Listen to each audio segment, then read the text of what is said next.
We, for the next about hour and 5 minutes, are actually going to be talking about how to prepare for your daughter to come home. Most of you are thinking, wow, my daughter's only been here 2 or 3 months. Why are we talking about preparing for her to come home?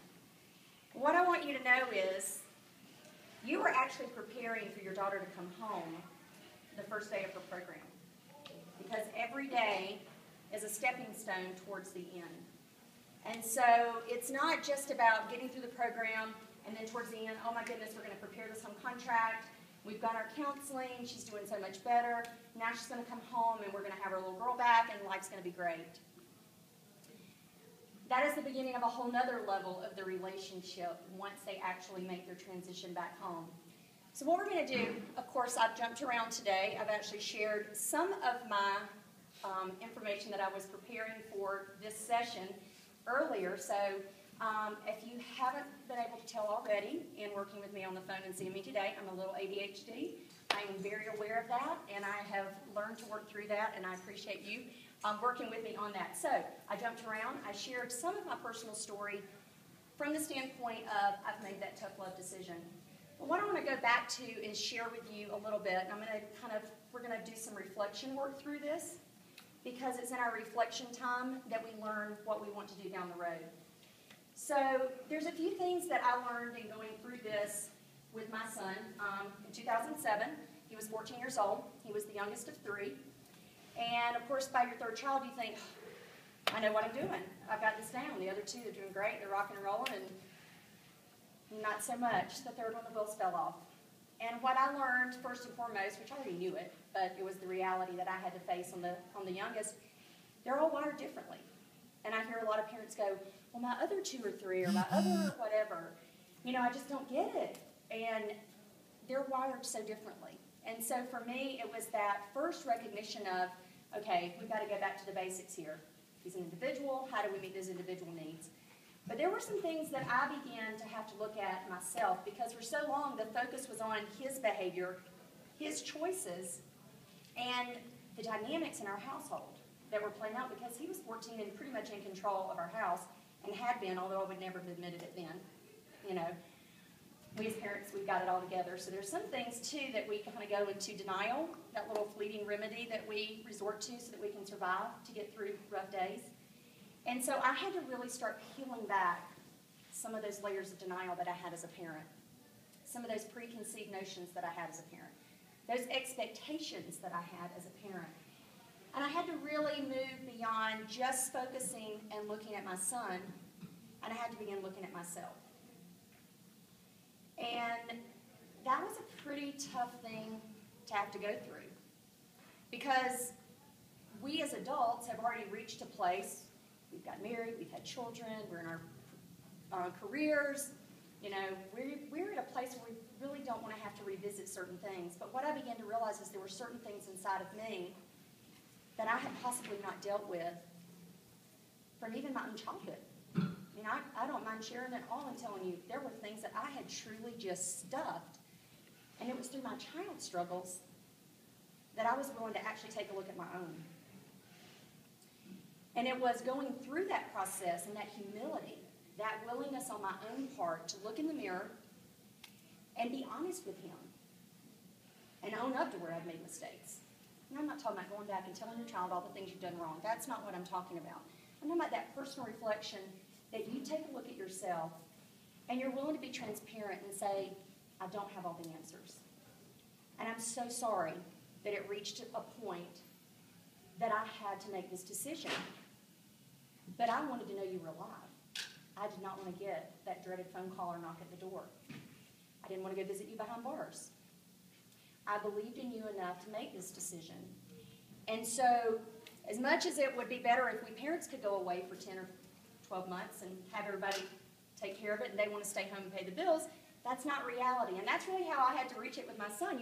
Well, why did I have to be the one to go? Well, it just comes down to a logistic thing. That's just plain and simple. That's what it is. And so as your daughter is going through this and as my son was going through this, there really has to be a process of taking a look at yourself, your parenting style. The day that I talked to my parent coach and I was told that I was an enabling parent, I felt someone had kicked me right in my stomach. I was like, an enabler? Because I was a single parent of 3 boys. I thought I was pretty tough love.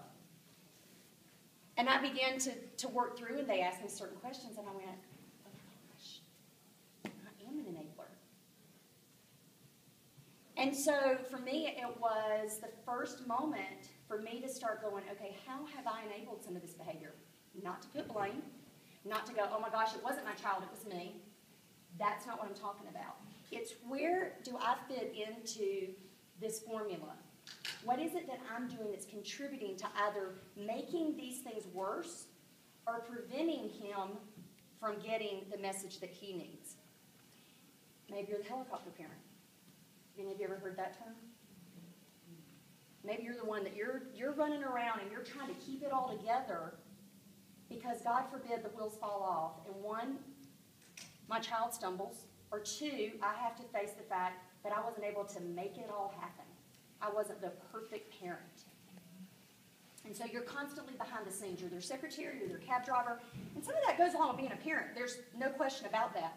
But some of your teens may be 14, 15, 16, you get the call, I forgot to get that paper signed, or I forgot my backpack, or I forgot my lunch, or I did this, and you are stopping what you're doing to constantly rescue your child. So thank goodness you're not. See, I had to learn that lesson because that was one of those slaps in my face that I have of reality. So you want to think about the parenting style. What type of parent was I? And then break that down even more. What worked in that parenting style? And what did not serve me or my child in that parenting style? So you got to start thinking about that. How much quality time was I spending with my child? In reality, this is that opportunity to look in the mirror, be very honest with yourselves.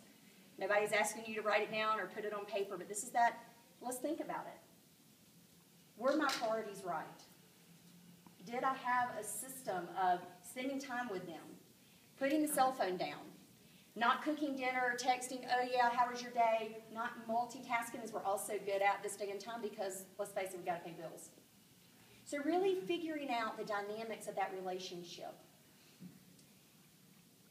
I had to realize that I had reached that point of, I did a lot of telling, not a lot of asking.